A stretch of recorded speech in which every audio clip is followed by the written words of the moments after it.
Most food historians believe French fries are actually a Belgian invention.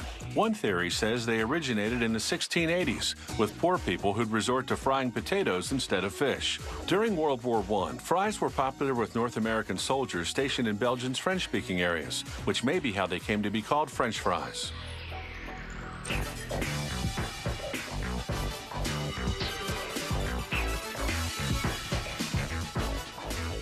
This company makes its frozen fries from russet potatoes. Russets are oval, so they produce longer fries than a rounder-shaped variety would. Russets are also sufficiently crunchy when fried, and their lower-than-average sugar content means their flesh stays white longer.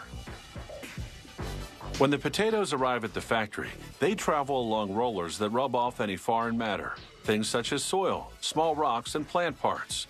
The rollers also scrape off the eyes. The potatoes then enter the washing station. As they spin in a revolving cage, water jets spray their surface, cleaning them thoroughly.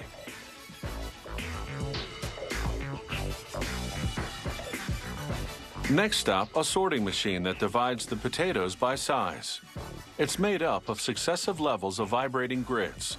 The shaking forces the smaller potatoes through the grid openings, separating them from the larger potatoes. Big potatoes become classic strip-shaped fries. Small ones become ring-shaped or cube-shaped fries.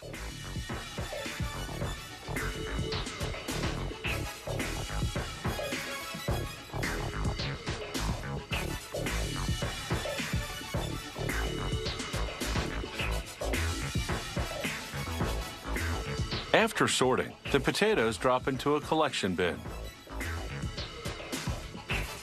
Once full, its bottom hatch opens, releasing the potatoes into a giant steamer. After about 10 seconds in the pressurized steam, the skins are soft enough to come off with just a little pressure. That happens next in this machine called the peeler. It looks like a giant clothes dryer, except that the drum is lined with brushes.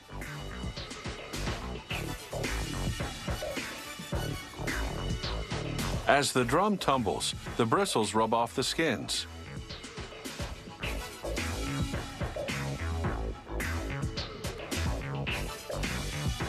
As the skinless potatoes exit the peeler, workers inspect them, tossing any that have green or rotten parts or pieces of skin still stuck to them. The type of fries in production determines which of two systems to do the chopping: a series of rotary mechanical slicers or a hydraulic system in which running water thrusts the potatoes against cutting blades.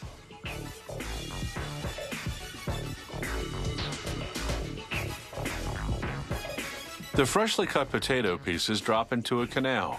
Flowing water transports them to a conveyor belt that will move them through the next phases.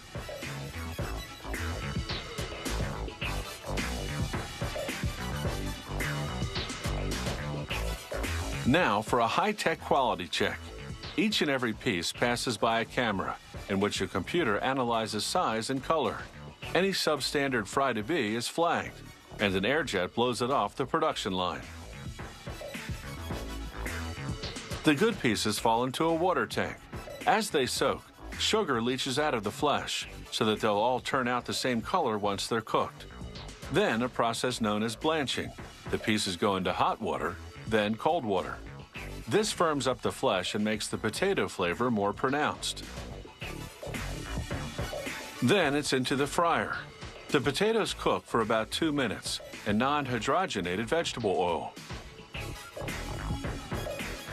As the French fries leave the fryer, excess oil drains down through holes in the conveyor belt to a collection pan below. The fries now pass through the freezer area, which is between 5 and -13 degrees Fahrenheit. They take about 10 minutes to freeze. Once they do, an oscillating conveyor belt deposits them into chutes. Each chute has a built-in scale set to the package weight, which for this production run is 8.8 pounds. Once that quantity accumulates, the bottom of the chute opens and the fries drop into a plastic bag. All the customer has to do is drop these frozen French fries into boiling oil for 2 or 3 minutes, and they're ready to serve.